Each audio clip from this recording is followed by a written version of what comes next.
Olá para você que está me assistindo, eu sou a Larissa Camini e essa é a série Fala Lari, um espaço dedicado para a gente conversar e compartilhar as nossas experiências sobre Employer Branding e temas afins.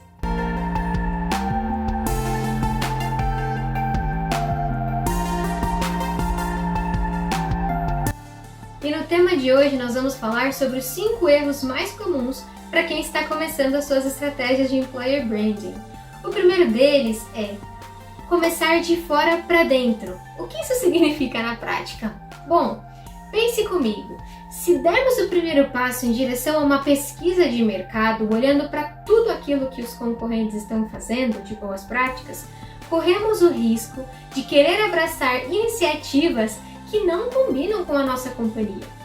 É por isso que o primeiro passo deve ser um raio-x interno. Devemos olhar para a nossa organização e encontrar quais são os nossos pontos fortes e quais são os nossos pontos a desenvolver. E através desse resultado é que a gente vai decidir o que de fato nós vamos comunicar, para que a nossa comunicação transmita algo genuíno, transmita a realidade dos nossos colaboradores e não aquilo que outras pessoas estão fazendo ou aquilo que acontece por aí afora. O mais importante das estratégias de Employer Branding é que elas reflitam o dia a dia dos colaboradores. O segundo erro mais comum é esquecer que Employer Branding também é branding. Pensa comigo, quando uma marca nasce também com ela um propósito, o motivo pelo qual ela vai existir a partir daquele momento. E é esse propósito que faz com que milhares de pessoas comecem a se identificar e passam de consumidoras a verdadeiras fãs. Pessoas que de fato abraçam isso e indicam e não perdem a oportunidade de continuar o seu relacionamento com aquela marca. E quando a gente olha para a marca empregadora, não significa que a gente vai criar ali uma perninha dentro dessa marca institucional que nasceu desde o início. Não, na verdade a gente vai continuar trabalhando essa marca institucional, só que de perspectivas diferentes. Ou seja, a mensagem ela vai ser a mesma. A identidade visual, o tom de voz, o arquétipo da marca, tudo deve ser permanecido. Agora, o que vai mudar é apenas a maneira e com quem eu vou estar falando. Esses errinhos acontecem muito no dia a dia, porque muitas vezes quem cuida de Employer Branding está muito ali no dia a dia com a galera de gestão, no time de atração, por exemplo, e isso não quer dizer que o que a gente vai comunicar sobre a marca para um candidato vai ser diferente da forma com que a gente vai falar para um cliente. E isso faz muito mais sentido quando a gente olha para o terceiro erro mais comum, que é achar que a experiência do colaborador não tem nada a ver com a experiência do cliente. E por que muitas vezes isso acontece e não deveria acontecer? Porque a gente está falando de dois públicos diferentes, mas no dia a dia é muito comum que essas histórias elas vão se entrelaçando. Um exemplo, quantas pessoas, eu pelo menos conheço várias, mas quantas pessoas você conhece que são tão apaixonadas por determinada marca que isso faz com que ela passe a desejar trabalhar naquela empresa e fazer parte ativamente desse propósito para que mais pessoas se sintam como ela, para que mais pessoas tenham esse privilégio, esse atendimento, esse produto, enfim, que mais pessoas conheçam o valor daquela empresa.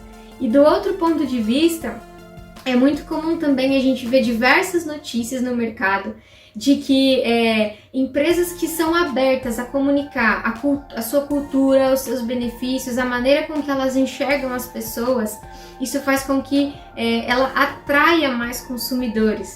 Então, poxa, uma empresa que tem ali benefícios diferenciados, uma empresa que valoriza as relações humanas dentro da organização, quando um consumidor vê isso, ele deve pensar, poxa, se eles tratam assim, os colaboradores, os funcionários, ali o atendimento deve ser diferente, ali o produto deve ser diferente, deve ter mais qualidade. Se a empresa faz isso, poxa, então talvez eles possam me oferecer isso que atualmente eu não tenho com essa outra marca que eu já estou mais habituado.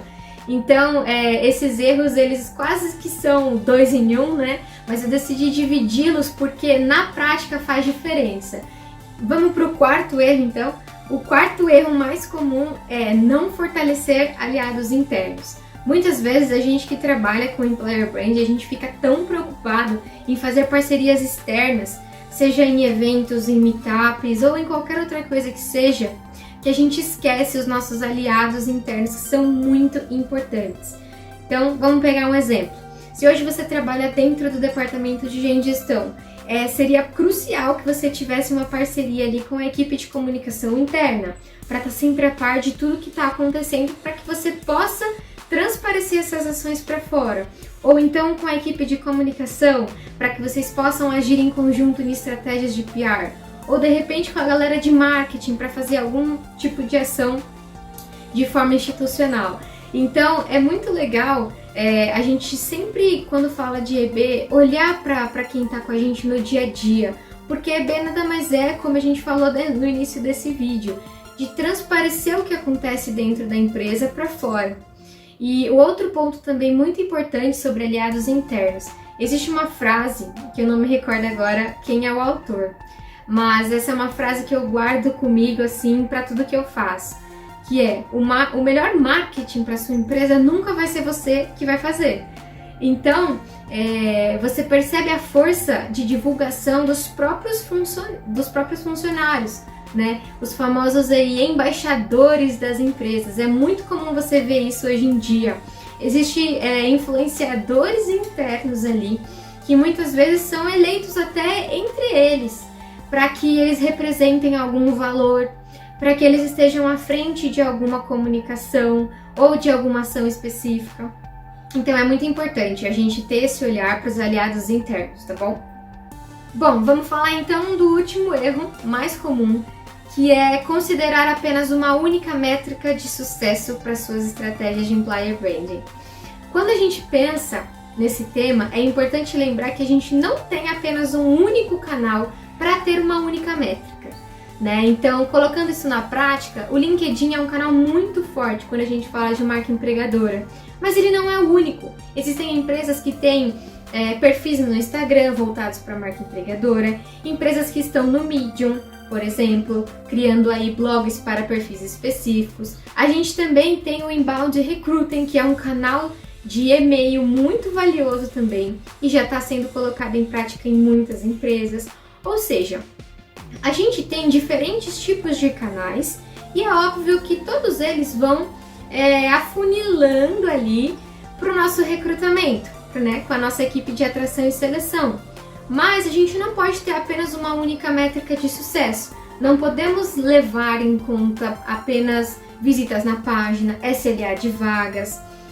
Então a minha dica é, considerando todos os canais que você e a sua empresa trabalham, defina uma métrica por canal. O que para você é mais relevante para cada coisa?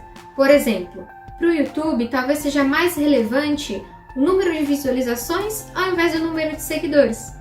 Para o LinkedIn, talvez seja mais interessante analisar qual que é o tráfego das pessoas que visitam no meu perfil do que engajamento em post. Percebe? Então, cada canal tem a sua individualidade e merece um olhar com extrema atenção.